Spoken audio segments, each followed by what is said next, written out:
Faster updates, platoons, tweaks to operations, faster UI, and the Russians.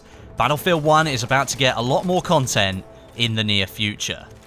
In a news post that's just gone live on the website, Alex Grondal, he's the executive producer on Battlefield 1, has outed a few interesting changes that will be making their way into the game very soon.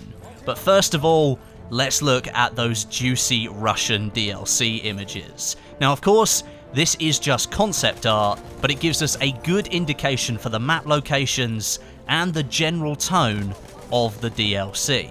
This first image here shows the frozen archipelago that was mentioned in the description for the DLC. This is part of Operation Albion, which was a German land and naval operation that took place during World War I, and it was to invade and occupy the West Estonian archipelago, which was part of the Russian Empire. Now, we can see from the image that there should be some naval warfare here. That's a given considering the setting, not just with the boats down here at the front, but there's also a battleship out to sea in the distance.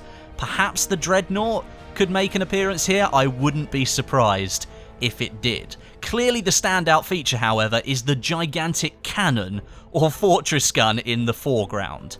That doesn't look like anything we've seen so far in Battlefield 1. We do have fortress guns on some of the Italian maps, but they're not the same as this one. I'm guessing whatever it is, it's to counter those boats in the water.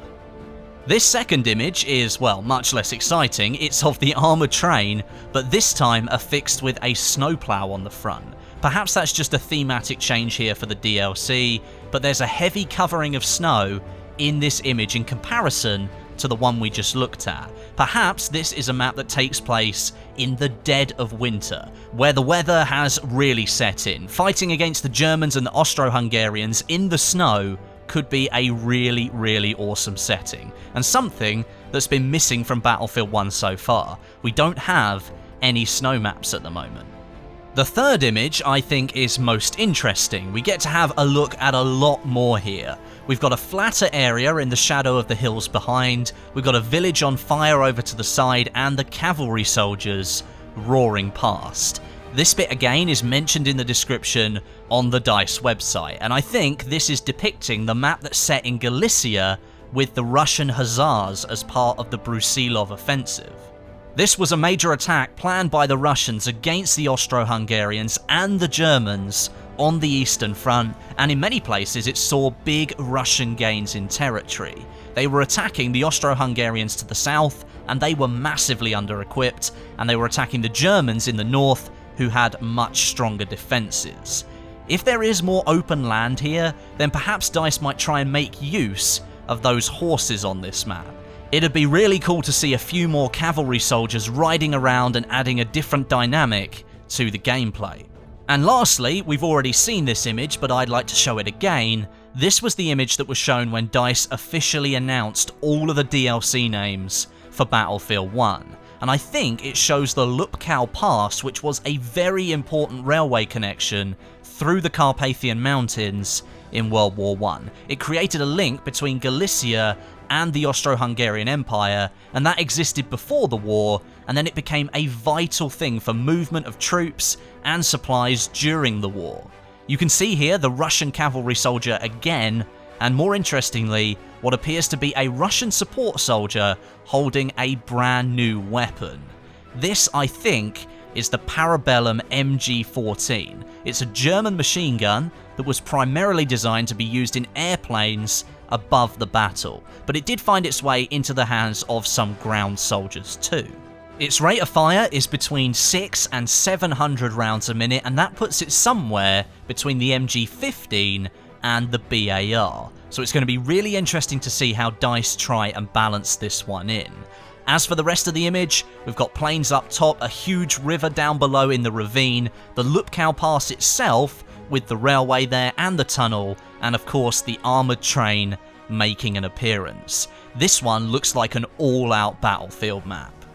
So that's the maps for the new DLC. In the name of the Tsar, I just call it the Russian DLC because it's easier, but we've got a few other things to discuss in this video as well.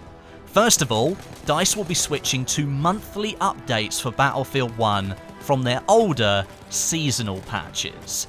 Many players have complained that updates, new content and fixes have been too slow to arrive for the game, and DICE appear to have listened to us. Whether they've left it too late to speed up their delivery of new content remains to be seen, but it's awesome to hear that when we see updates and fixes in news posts, it's likely going to be coming to the game much faster. DLCs will still be a few months apart, but we should start to see a couple of updates in between each of those, delivering new features and content as well.